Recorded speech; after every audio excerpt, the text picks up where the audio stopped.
Hey guys, what's up? It's Reno here. Welcome to the first ever BL podcast. Today with me I have Slix, Setty and Raifla, and we will be touching on a few topics in Fortnite and outside of Fortnite. Just want to give a big thanks to Altibox for supporting us and making this bootcamp happen.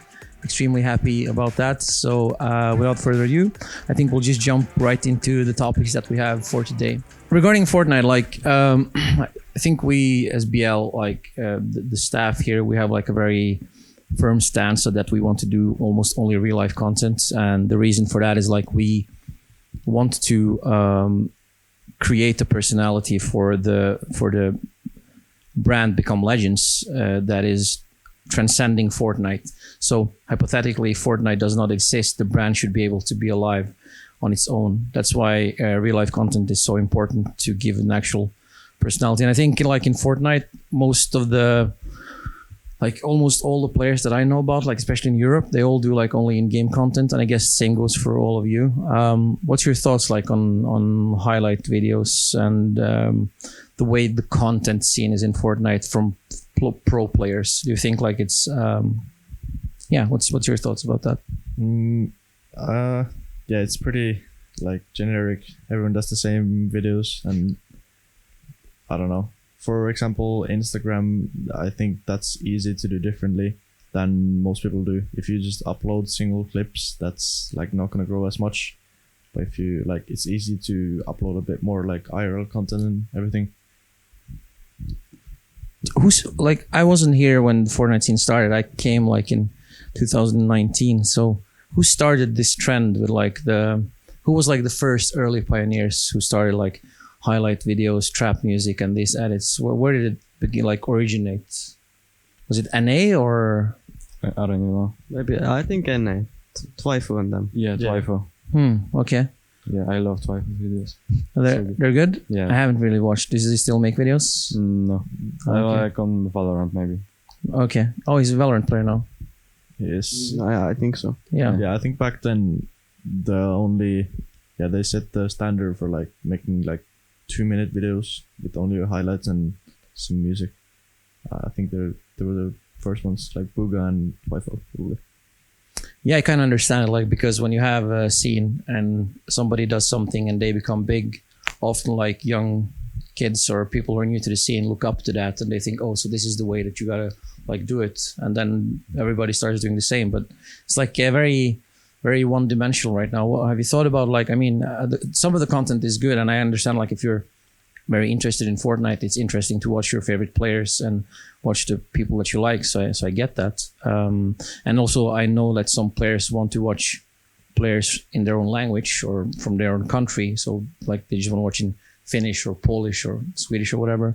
But have you thought about have you ever had thoughts like about doing other types of content, like anything else or? Not really. Really? I mean, I would like to do really long videos, where like people watch it for like my gameplay, Like tournament videos. Yeah, like tournaments. Like everyone does like 10 to 20-minute videos where it's just best games and everything. But for example, like Benji does, every video is like 40 minutes, and people want to watch like every part of it because they like his gameplay and like I don't know, just overall everything he does, they want to watch it.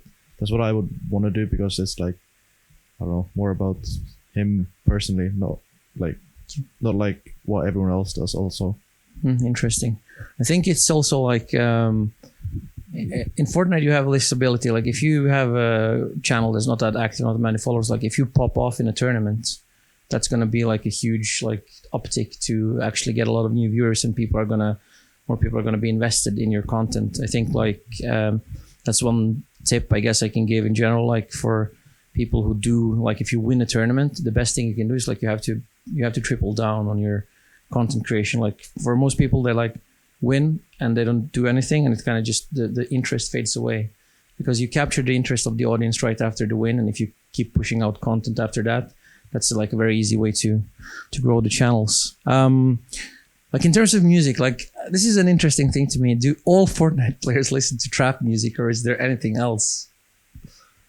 Like what do you listen to, Setty? I don't know. I like to listen to like chill, lofi type of music. Yeah. like these YouTube mixes with lo-fi things. Yeah. Me too, actually. Raifla, I know what you listen to. Oi, kurva. I kind of listen to everything now, but You do? yeah. But usually like trap music, I guess.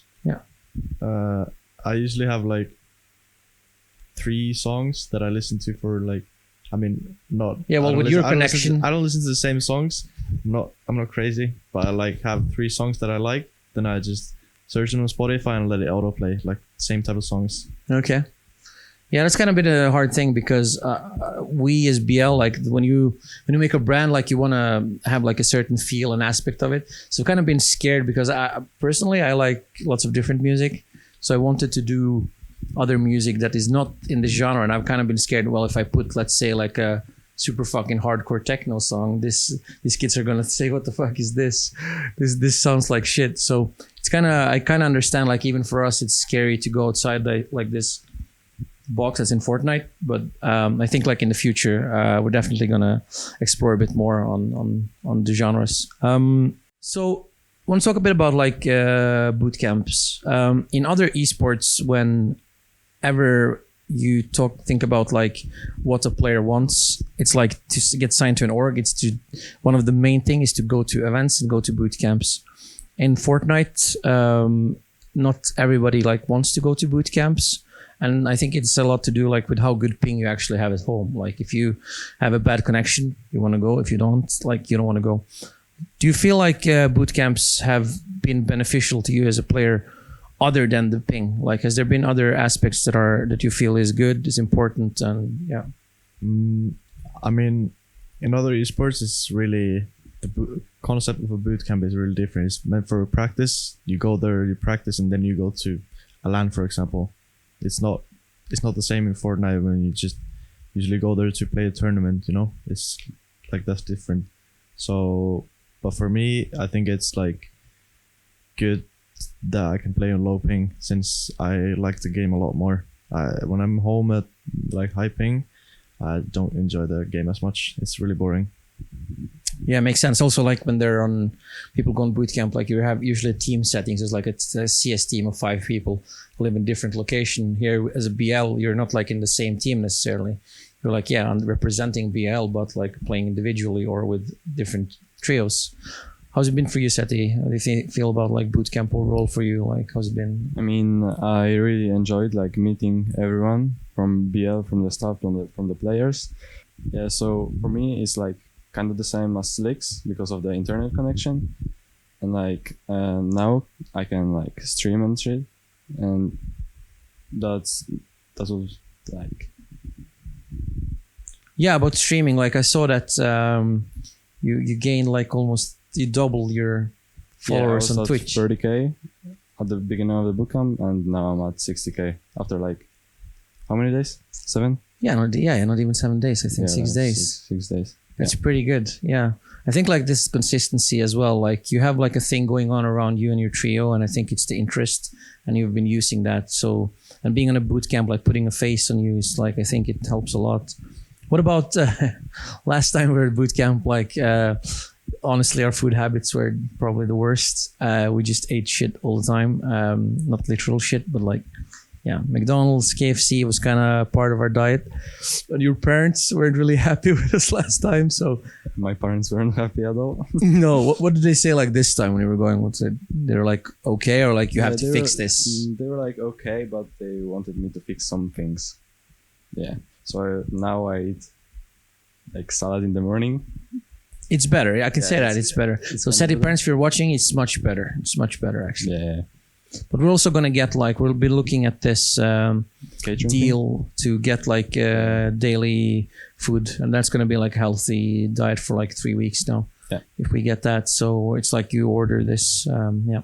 Yeah, I'm looking forward to it. Yeah, me too, actually. It's going to be interesting. What about you, Raifla? How is your like? You've been with BL for quite a long time now, like over a year. And like when we signed you in the beginning, you like 2 weeks after you went with us to Anaheim. So I guess your parents are maybe... Have they reacted to you traveling? Do they even like question anything now when you say you're going to boot camp or? Not really, but they always want me to stay home. So really, Yeah. Aren't they like happy to get you out of the house or Yeah. no? Okay, Yeah, it makes sense. I mean, how is it like? Is it very different here what you eat on boot camp and at home? Not really. No, not actually. Okay. It's kind of same, I think. Yeah. What about you, Slix? Usually I just eat everything my mom cooks at home, which is like basic home food that we eat in Finland. And I don't know, here, like at the last time we were here, we really ate really shit, like every night McDonald's or something, watch Formula. And I think I'm now doing better since I just order for myself like almost all the time. Yeah. I just pick something like a bit healthier. Yeah, I think like that's a problem overall. And I've seen it like in other boot camps, other teams and orgs in Fortnite who had boot camps. You see like they post pictures of, it's always Uber Eats and it's never anything good in it. So, but we're going to talk a bit with Sonic, our performance coach, about this later. Also, like in terms of how's it like with sleep being on boot camp or contra at home? Is it like the same, or do you change up more on boot camps, like in terms of sleep schedules and stuff? Or I've had like basically the same sleep schedule for like 6 months or so. you improved a lot. Just Yeah. gonna say. I used to go to sleep at like 7 in the morning, but then I switched to going at like 4 and waking up 12 to 1. And I've been doing that consistently for like 6 months. So now I'm pretty good here because that's a pretty good schedule to be on. Yeah, you don't have school, right? No, I don't have any school, so I can just do whatever I want with my schedule. Raifla, you're done with school now. Yeah. Nice. What grade is that in Finland? Did you finish now? 9th, I guess. Yeah, so you have one more of that year, or I mean, no? Is 9th the last before? No, I think it's, you do, what is it? Not elementary, but like basic education, as you'll say. Yeah. You do that for 9 years, then you go to 9. either high school or study a specific profession. Yeah. Do you have any plans like after? No, not Are you really. gonna go school next year or No clue. Fortnite? Yeah, maybe. Yep. Nice. All right. So, if you guys look beside yourselves, who do you think is the best BL player of all time and why? You can start. That's a tough one. If, I don't know, how long was Hen In BL? Like, when did he leave? December. Oh, I don't know. If he was in for a bit longer, he would have been the best. I mean, he probably is, even without being, or him and or NS, I would say. Okay. What about you, Setty? Yeah, probably him. Henoranas, I think. Probably. For me, I think I'm very biased, so I can't choose one player over another. But if I had to say like one that's not here on the couch, I think like I would go with Hen, and the reason for that is like because of his mentality. He has like he wants to win everything, and he doesn't care. Like he grinds when he needs to, and he puts in the work that's required to be the best player. And it's kind of motivating to see that in a player. It motivates us a lot as staff as well to give more back. So yeah. Yeah, and I forgot, like, since he's new player, Noah is like, I don't know, he's up there with Hen and NS. Oh, 100%. Oh yeah, 100%. I think like Noah is at in his career at like an earlier stage, because Hen has probably plays consistently longer, and now he's like come to his top. Yep. I was gonna say peak. I didn't mean he peaked. He probably hasn't peaked. He has a long way to go.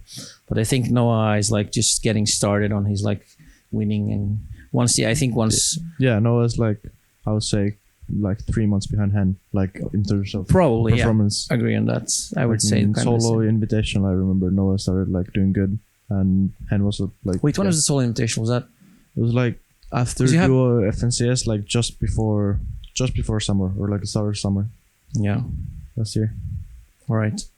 So in terms of players, so this is just like personal, so it doesn't reflect necessarily. It's not meant like a bad way to anybody, but who's your like personal top 5 in Europe right now? Yeah, since last year was so good for them, I'd have to say at least Ace and Janice, since they've both won an FNCS and both got like plays in every one of them. Yeah, Anderlecht definitely. With 2 others, not sure. Probably have to say Thomas. Yeah, and 5th would be, I don't know, Hen or someone. Not really sure.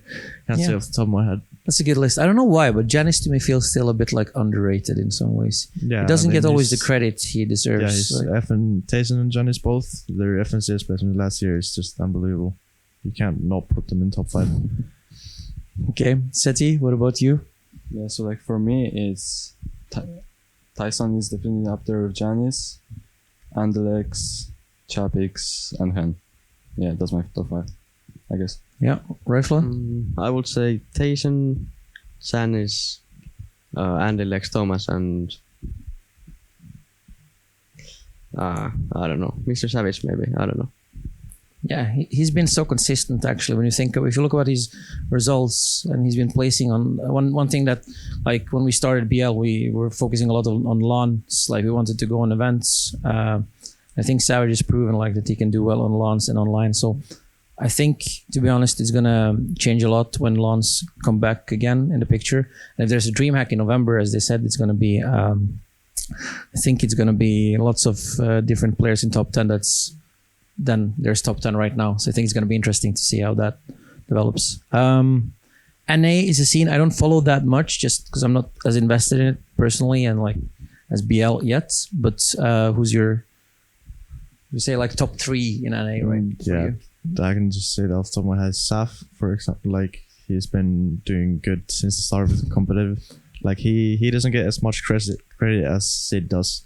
Like even though he's just literally the same results for like couple tournaments where solos Say has done a bit better, and he doesn't get the same credit as Zayd does, which is stupid to me. Yeah, Zayd, and then I'm probably gonna forget someone, but I would say Buga and Stretch probably. Setty? Yeah, or yeah, Acorn Jag maybe for Stretch. I don't know. It's a good list actually. I like it. Yeah. So for me, it's Acorn, Stretch, and Saf. Yeah. That's my top 3. Acorn, Jack, and Saf. Stretch and maybe Buka, yeah, or Clicks. Yeah, that would be the same because like if you can, Yeah, I forgot about clicks. yeah, Oh, yeah. if you Clicks say is top definitely 5, up yeah, there. then you can throw in a bit more there. Yeah, Acorn Jack the duo and Saf Buga Stretch probably the best. Yep. All right, nice. That's pretty good. I think. I just want to touch upon a tweet that Resin tweeted. He deleted it. I think he deleted it. I'm not 100% sure. Like it's not like obviously everybody is entitled to their own opinion, and I don't think there's anything wrong with the tweet per se. Maybe for him that's how he feels. But he said, "Stop signing to an org if you feel you're gonna be one of the best soon." Like for me as an org owner, I don't understand the perspective. I respect that he has it, but what do you think about that? Is this like why? Like what do you think about that in general? I would just say kind of agree with him on to the level of don't rush it. If you rush it, then you're like about to pop off, and then it's really bad for you. But like, Yeah, I'm agreeing with. yeah, That one I actually I would also just agree. wait Okay, a in little- that way. wait a little bit and see where you're going, and maybe if you get like a really really good offer compared to others from an org that like really sees the same things in you as you do, like you see the same potential, then yeah, just go for it. But yeah, and like a renegotiation possibility is probably good if you're like really believe that you're going to pop off. Yeah, true. 100%. I think also in this, I mean, this is just notorious in the Fortnite scene. I guess everybody who watched this are into Fortnite already, but like splitting with your trio, like now in week 3, like 1 week before you go into the final stage, especially if you're like almost as good as qualified or qualified, is very strange to me. I'm gonna ask what you guys think about it, but I don't know if I'm correct or not, but to me it feels like, let's say if you're a trio and you do okay and you qualify, maybe that one person who splits feels like this trio doesn't have a chance to actually win, but they can do well. Is this like one of the reasons people split, or what do you think like is the main motivator for players to think the grass is greener on the other side? I don't really know, but like for me, it's not a good decision to split. I think like you should like try to learn from the mistakes and move forward. Like, What if you have like a bad, not like necessarily very bad chemistry, but like you don't feel like you think you should prioritize the competitive side instead of the personal side and just like put the personal aside, or? I mean, if it's not in the like, if you don't like the person himself, then yeah, maybe, I don't know. If you don't vibe with that person, then yeah, maybe. See that? Yeah, it's done too much in Fortnite, I would say. It's definitely reasonable a lot of times, but sometimes people just think if they're like doing bad in scrims or anything, it's just okay, let's switch this person, they'll all be fixed. Like, why would the problems fix for like with a new person? Why can't you just fix them with the person you're playing with right now? But yeah, I don't know. Splitting in the middle of tournaments is like almost never good, I would say. Yeah, I agree. You want to anything to say, Raifla, or? Well, if it's not fun to play with like your trio or someone, it's not gonna work, I think. Like, it's my opinion, but it's not gonna work if you hate playing with them. So yeah, for sure. Of course, you switch trio if you don't want to play with them. Maybe it's worth like, I don't know. Well, yeah, I agree on that, and I can feel that. Like, I've never played Fortnite competitively, but I've played other games competitively, and like I played World of Warcraft in the best team that was at the time, and like we had players I just couldn't fucking stand. Even if we were the best, I just couldn't stand them. But I think we were, as a group, a bit like older. So what we decided to do was like just put that aside and just focus. Like, okay, just focus that we're actually the best, and maybe it will get better, maybe not. But I understand, like, especially if I was 15, I don't think I would ever stick with somebody I don't feel the vibes with. So yeah, for sure. Like I didn't say anything about the personal aspect, but yeah, that's huge in Fortnite, I would say. If you don't like, you have to spend a lot of time with the players you play with, and if you get into arguments a lot, like really easily, that's not good. It's not good for you. Yeah, that's one of the things about like Fortnite community. I guess like if you are in a good trio, you kind of become more than just a trio. You're kind of a friend group. So I guess like maybe it's the first guys you jump into Discord with when you wake up. Maybe in other games it's not the same. So I guess it kind of matters a lot when it becomes like a huge part of your life for a period. So it can be like understandable in very extreme situations, but yeah, I think like I tried to also, like, we had a situation with one of our players recently. I think everybody knows what I'm talking about. So I wanted to get like in a call with them because I felt it was like a bad idea, the way not only the way it was handled, just kind of unfortunate, but also just splitting in general just didn't feel right. Especially we watch all the games, we watch our Buffalo streams, and to be fair, like they when they played good, they played really, really good, like extremely good. Their biggest hindrance was the mentality, and we thought, well, if they can get like in a call with the coach, with Sven, and talk with him, and they can figure this out, like the mentality part, and especially since Pablo is so young, and Pablo and Downs are a duo. But yeah, I don't know. They made a decision they made. Did they agree to getting their call with you? They didn't answer, so I don't know. Like I that's why I did it public, because I thought if I just tweet, somebody also asked like, why do you tweet this? And the thing is, like, if I DM them, they can ego it. If I put it on Twitter timeline, you can't really tweet it. And I knew it was gonna get likes. I kind of milked it, but I wanted to do it like to put a little bit pressure on them, and I hoped like they would jump in a call with me, but it never really happened. So kind of unfortunate. Yeah. But I heard, like, I don't know if it's 100% confirmed, but I heard from one of our staff that if they don't qualify this week with their trios, they might go back to play for the Heat. So can they? Are they qualified? They are qualified. Yeah, they made finals first week. But can you do that? Because you can. I think it cancels out. Like, it cancels all your because you're not supposed to switch trios. Yeah, you're not. Like, I think it cancels. Oh, so they lose the points. So, yeah, but they need to. the way serious points work right now, they need to only get like top 20 in the final this week to qualify for heats with the new trios.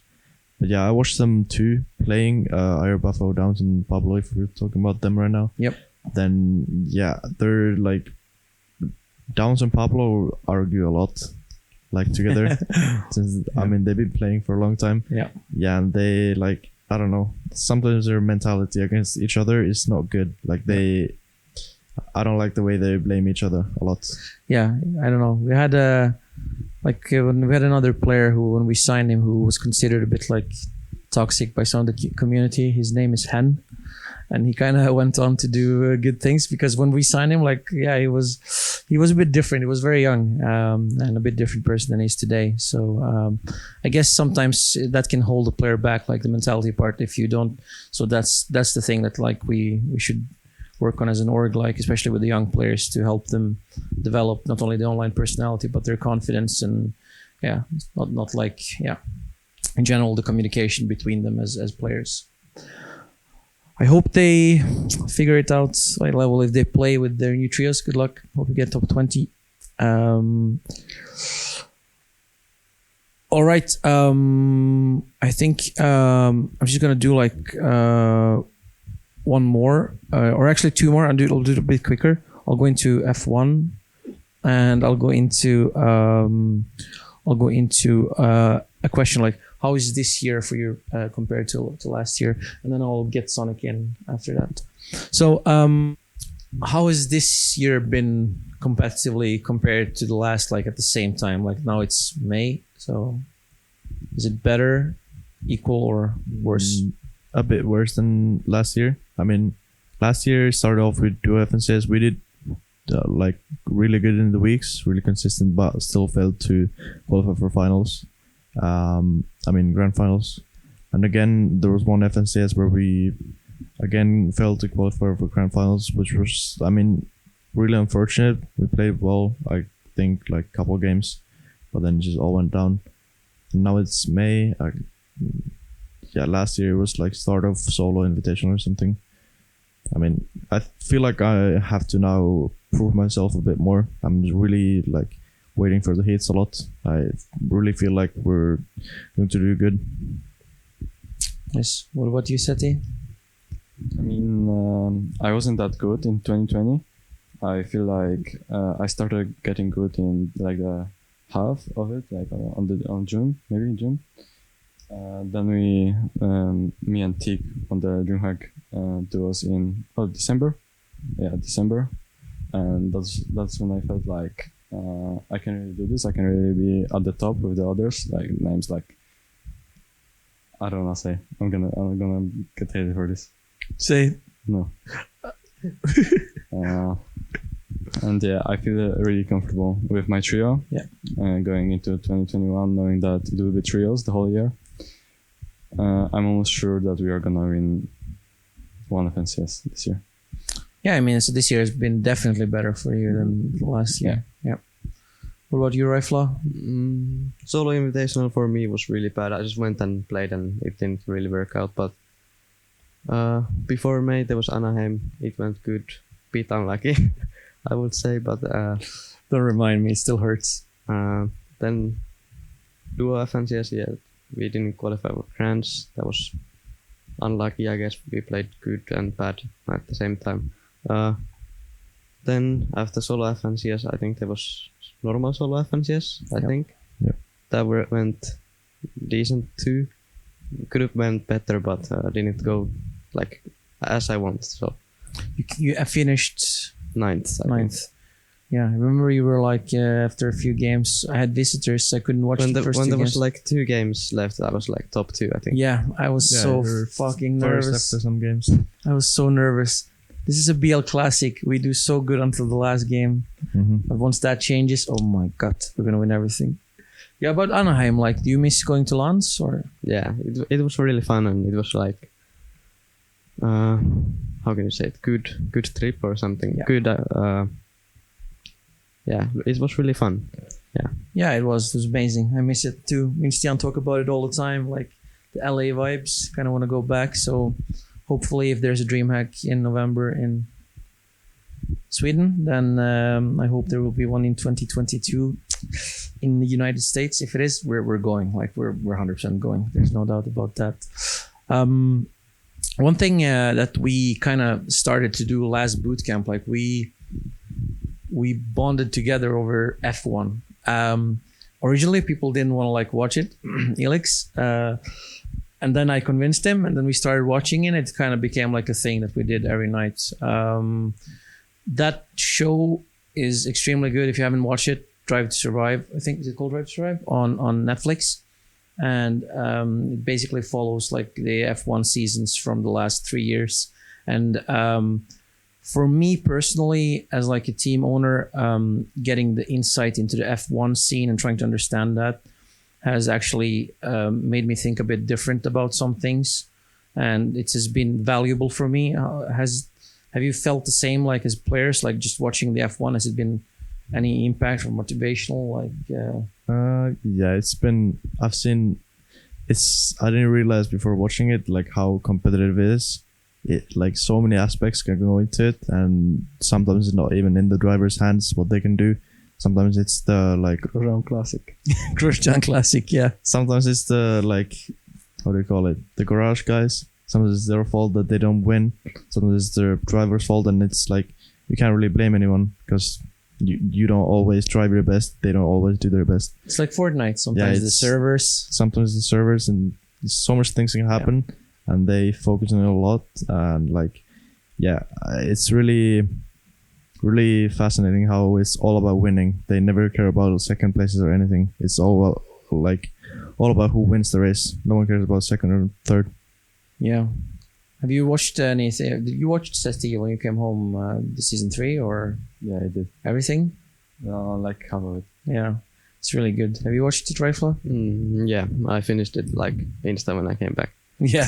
Same. I binged that shit. It was so good. Yeah, I mean, it's so fascinating. Like the many things that I see like in F1 is like if you imagine Fortnite 10 years from now in like a perfect setting, like, and that I imagine it would look like a downscaled version of F1 where you have like big team, very few players in like an org. Let's say you have like 2-3 players, and like every player has like big support staff around them. So I think that kind of changed the aspect for it. So as I've always been talking about, like I feel in Fortnite, coaching, for example, is very personal, like compared to, well, it is personal in general, but like in a team setting, you're coaching a team and you have the contact with the players. But in Fortnite, sometimes, especially with players, you're very hands-on with one player for a long time. So we always thought like if we, in a perfect setting, if we have 5 players, we should maybe have 5 coaches. And then like every player should also have some staff around them. So I think like it's definitely going to develop in that way in Fortnite. And that's one of the things that F1 definitely inspired us to think a bit like different in those terms. And yeah, and also personally, like I love the way they do everything, like the branding side of things, the way like social media, they're just running it so well. So I think that's interesting. Yeah, I think we're gonna say thanks to the players for now, and I think we're gonna bring in Sonic, the performance coach, Olav, and we're gonna bring in Sven, the coach, to talk about their perspective in this. So be right back. Yes. All right. Thanks, guys. Welcome back to the BL Podcast. Reno here. I'm here with Sven, the Become Legends head coach, and with Sonic, who is the performance coach and works in administration with me. Welcome. Thank you. Thank you very much. How's it going, Sven? Chilling. Like the bootcamp is like really good. So this is nice to see players and people. So yeah, I'm fine to be there. Yeah. What about you? Yeah, all is good. It's nice to see the players again. It's been a long time. Yeah. When was the last time we were at boot camp? That was. I mean, I missed out on the last boot camp in Poland. Well, we were at Summer House. The last boot camp. The summer boot camp. Yeah, but me and Sonic were also at the gaming house in Stavanger. We were supposed to have lots of players, but it ended up being me and him and Marin. Yeah, too bad Corona. Yeah, Corona kind of screwed us. So we were there for like 4 months, and it's kind of unfortunate. We had this amazing gaming house and like best fucking connection on the planet from Altibox, #ad, and like 2 10 gigabyte lines, and nobody could come. Like Norway locked down their borders. Yeah. Well, Provoked was there. Yeah, he and Jetpacks came. Yeah, we did like a session. Yes. He was actually doing pretty decent at Cash Cup. I was kind of hoping he would kind of get back into it that week. Yeah, he tried, but Well, yeah, it is what it is. So Sven, how did you actually get into like gaming? Where did you start? I started on League of Legends, I guess. Now I was playing Call of Duty with my like big brother. We were playing like Call of Duty. When was this? I was young. I mean, like, I don't know. The first one that was like Modern Warfare. So the first one of Modern Warfare. And then I just go in League of Legends when I was 14 years old. And then I played a lot during my uni and like doing the college and every time. While I was playing football too. And then I just... Did you play like a club or? Yeah, I was playing in the club. I was goalkeeper actually. Oh, really? Yeah. Svenito, the goalkeeper. Yeah. Can you imagine it? Yeah, and then I just stopped the league because I was tilting a lot in the game. So I played Overwatch. I played like these kind of games. And then when Fortnite just came, I just played Fortnite casually with my friend. And then when SWC in France came, that was in September 2018, I guess. And I just came with Noahreyli Esports and we won the event. So that was pretty good, I think. But yeah, Nice. I just came by Call of Duty and then League of Legends mainly. When did you start like with coaching? How did you get into it at all? Like, what was the thing? Like my father is a football coach and like Really? yeah, yes, and he's coaching people for a long time. Like he coached me when I was young. He coached my big brother as well. Yeah, and right now he's still coaching like some club in France. And yeah, I don't know. I love to give like what I know about everything about the game, especially. So I just decided to go. At first I was like a hobby, we can say a hobby, and then I just choose to try professionally, and then I just go to Market Esports, who is like a Swedish org. Yeah, Market. Yeah, I know them. And then I just go with 13 year topic, and then MCS, and then right now Become Legend, and yeah.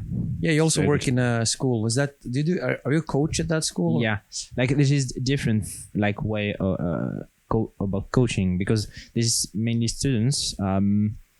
This is not, to be honest, pro players, but like we are trying to help them to improve. And the thing is with the school is like to get some experience about the game, about the professional world, plus they are working on like some digital lessons or digital thing that they can work on. For example, I don't know, coding some website, doing some graphics things. Those is really good for them, and they can do like both of the digital things, and this is really interesting for them because they can not go fully on esports, but this is like give them a lot of time to play, but also to just study a good thing for them about like informatic and stuff. Yeah, this is really good. Yeah, nice. I mean, the school looks amazing. We've been in talk with your head principal at the school, and we've also been playing around the idea of actually having a boot camp in France. So hopefully we'll be able to come and join one day and check it out. Like I want to see it, because the schools that I know of, like especially in Norway, are structured a bit differently, and it's like with varied level of success, I would say. So it would be good to see how you guys do it down there, since it's like focused on more a broader aspect of not just like playing, but also, as you said, creative stuff, websites, other things. So yeah. And Sonic, you have been in esports for quite a while now. So before BL, you had a team of your own. yes, I had, or I've actually worked with several teams that I've founded.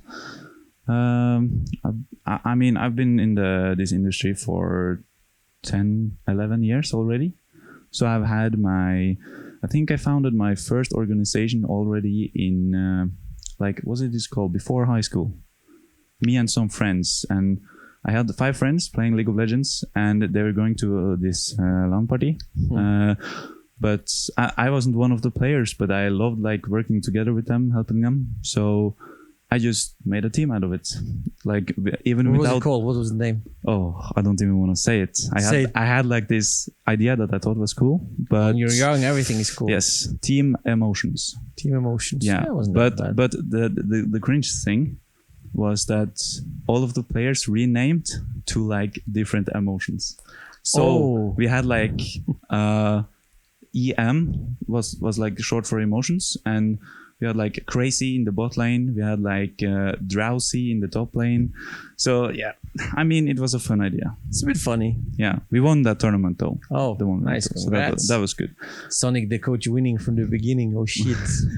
Maybe you should coach us, help us. No, I'm kidding. No, I prefer the performance part. Yes. Yeah. So Nix, was that your team also, or? Yeah, I think that was maybe the more serious team I started a few years later. We prioritized, like we participated in the Norwegian League, and I got to like, I had like more responsibility then. I had to get people to work with me. I got a manager, I got a graphic designer. It was like, yeah, it's good experience to know like essentially what you are doing with BL today. You have to be a leader and get the staff you need and yeah, get what's done. Bit more flexible Yeah, role. build overall. everything that's needed around the team. Yeah, it looked basically. really good. Like at that time I was like running tournaments, and like for me, like I'm usually very like I wouldn't say like skeptical necessarily to Norwegian teams, but I guess a bit more reserved because I have hands-on experience with them attending my former events. So, but that was like one team that looked really good. I remember at GigaCon 2017, you guys came and was like a big group of people, and Yes. you made like videos and content. So I was like, yeah, it seems like this team is doing pretty good. So it looked very clean from the outside. That's what I can say. Yeah, we tried to do a little bit more than like our competitors. Even though we weren't like one of the teams that were performing the best, I think we had like the best like support staff around the team anyway. And that I did that because I wanted to like send a message and get players to like the organization and show people that we were serious. Yes. Yeah, it showed. Like, I mean, it was pretty good. All right. So in terms of performance coaching, I mean, I guess you can just tell the audience a bit what it is, what it entails, what is a performance coach? Yes. So, I mean, I got into performance coaching because I really liked helping the players. But me, I wasn't like I didn't have time to get good in the actual games, but I really liked the part of min-maxing everything outside of the game. So what I mean by that is like you have 4 aspects of performance. That's how I categorize them. You have the fitness part, the nutrition, the sleep, and also like the psychology part of it. So in those areas, there are still a lot to be done in esports, and it varies a bit about from game to game. But I think at least in Fortnite, there's still a lot to be done. Definitely. I mean, Fortnite Yes. is like a very young stage compared to other more established esports. Like in League of Legends, you have bigger support apparatus around every single top team, and in Counter-Strike as well. So I guess we're just kind of feeling it out right now in Fortnite, trying out, just like taking like one step at a time. We're still learning. Yes. So how's it been like? I mean, if you compare your old team and the way they had like routines and practice and everything, and that's like League of Legends. Yes. League of Legends team. If you compare their way of being and everything they're doing around the competitive side to our Fortnite players, like what's the biggest keys like you can take away? What's the biggest difference between those? Yes. I think one thing that's pretty different is that was a League of Legends team, and now we're working in Fortnite. The League of Legends players are like more mature because they're older, and so it was easier to present these kinds of stuff to them. I mean, not every player gets it the first time they hear that they have to sleep properly or that they have to eat this and this to stay focused. So yeah, I guess that's the main difference, the willingness to do what it takes outside of the game. But I mean, here in BL, I can definitely see that the players are getting better. So I mean, over time they will get it, and I think the scene is getting professionalized a lot now. So yeah. Has it been the same for you? Have you coached any other games than Fortnite, or has it been? No, at school I'm helping some people in League of Legends because I used to play a lot, so I'm like definitely know the game really well. But I was helping like some people in the school, in League of Legends especially. But no, I didn't coach in other game.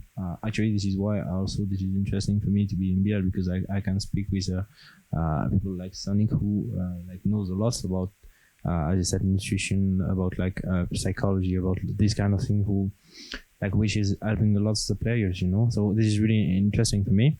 And even if like as you said, like in the podcast with players, like when Fortnite gonna die, what can happen to me? And then I have to think about these kind of things, and especially about coaching in other game maybe, or coaching in like, and this is helping me a lot about like professional coaching, not only about Fortnite. This is like, I mean, to be a pro in coaching. Definitely.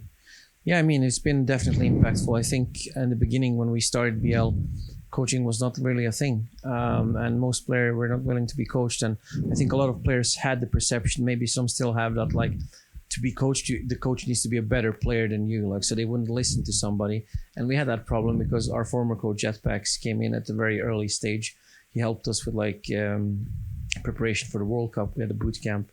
And I think that helped. And then after that, we got much younger players. Our first player, Ticha, was 23, so he was willing to talk with him. And then we got like a 14-year-old and a 15-year-old, and they hadn't been coached before. So I don't think he could get the respect from them to be like listened to as an adult. And I think he did a good job, but ultimately I think the players felt like they only wanted to be coached by somebody who was more experienced, because most players only look like up.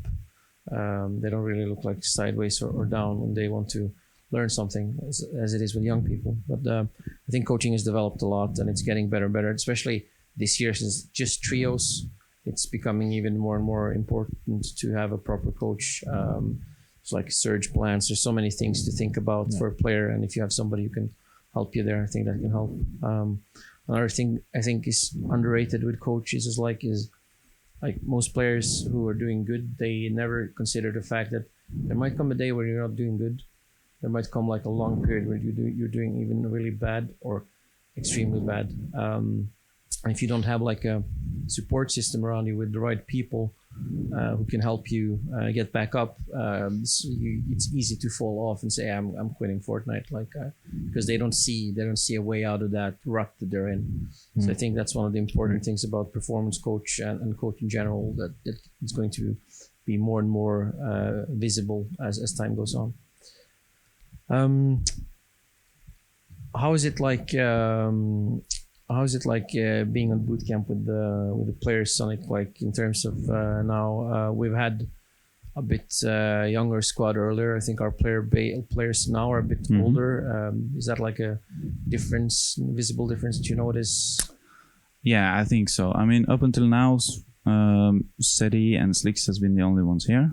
I've already started having meetings with them, and that's one of the good parts about being a bootcamp, because it's not the same talking over Discord. It's much better to get them face to face and get to communicate clearly. So yes. Yeah, really good. All right, guys. I think we're going to wrap it up for now. Thank you so much to Sven and Sonic. And thanks all for watching. We'll be back soon again with a new episode of the BL podcast. We'll be working hard. We'll be improving. We're learning as it goes. So just thanks. See you soon.